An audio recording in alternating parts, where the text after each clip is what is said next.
फल्सा प्राचीन कालदेखि गाउँ टोल वा समुदायको सामाजिक एकताको केन्द्र रहँदै आएको छ, जहाँ मानिसहरू भेला भएर भावना आदान प्रदान, मेलमिलाप र सामूहिक निर्णय लिने गर्दथे। प्राचीन समयमा यात्रु र तीर्थयात्रीका लागि विश्राम स्थल बनेका ती ठाउँहरूले काठमाडौँका गल्लीमा थकित शरीरलाई स्फूर्त तुल्याउँथ्यो। फल्साको संरचनातर्फ हेर्दा साधारणतया इँटा, काठ र ढुङ्गाले बनेका यी फल्सामा कलात्मक काठका खम्बा र सजावट पाइन्छ। खुला सार्वजनिक स्थान भएकाले जो कोही आएर विश्राम गर्न सक्छन्। बिहान बेलुका टोलका वृद्ध वृद्धा र फुर्सदिला मानिसहरू जम्मा भएर संवाद र सामूहिकता प्रवर्धन गर्छन्। विपदको बेलामा फल्सा नै सामाजिक सहायता प्रदान गर्ने थलोको रूपमा पनि प्रयोग हुँदै आएको छ। यो सबै हेर्दा फल्सा केवल ऐतिहासिक संरचना मात्र होइन, काठमाडौँ उपत्यकाको पहिचान र सांस्कृतिक धरोहर समेत हुन्।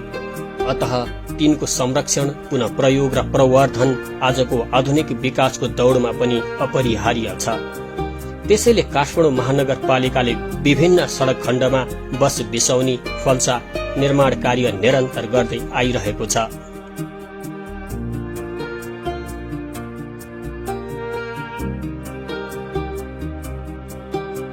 हाम्रो सम्पदा तथा पर्यटन विभाग मार्फत काठमाडौँको सडक पेटीहरूमा चाहिँ नि परम्परागत नेपाली शैली झल्किने हिसाबले चाहिँ फल्सा निर्माण भइरहेको छ। अहिले चाहिँ कलङ्कीमा 2वटा, बानेश्वरमा 2वटा, त्यसपछि बिजुली बजारमा 2वटा, अनि बबरमलमा 3वटा, मिन भवनमा 2वटा, त्यसपछि कोटेश्वर चोकमा 3वटा, चाबेलमा 2वटा, जयबागेश्वरी नेरी एउटा बन्ने क्रममा छ। यसमा चाहिँ लागत अनुमान लगभग हाम्रो 8 करोडको बाट चाहिँ 2वटा ठेक्का मार्फत चाहिँ निर्माण भइरहेको छ। देखिन्छ यो 2वटा यस्तो हालतमा छ जुन हेर्दाखेरि पनि एउटा नगरकै सौन्दर्यता विरूप भएको जस्तो देखाउँछ यो 2वटा बस स्ट्यान्डले। र यसमा बस्ने ठाउँ पनि छैन। यसमा चाहिँ हाम्रो बस्ने सिट सहित यात्रु बीचबाट हिँड्न पनि मिल्ने र दायाँ बायाँ चाहिँ यात्रुलाई विश्राम गर्न मिल्ने सिट पनि हुन्छ यसमा चाहिँ। आर्थिक वर्ष 2079-80 देखि नै फल्सा बनाउन बजेट विनियोजन गरिएको हो। बिजुली बजारमा रहेका 2वटा फल्सा आर्थिक वर्ष 2080-81 मा निर्माण सम्पन्न भई उद्घाटन भइसकेका छन्।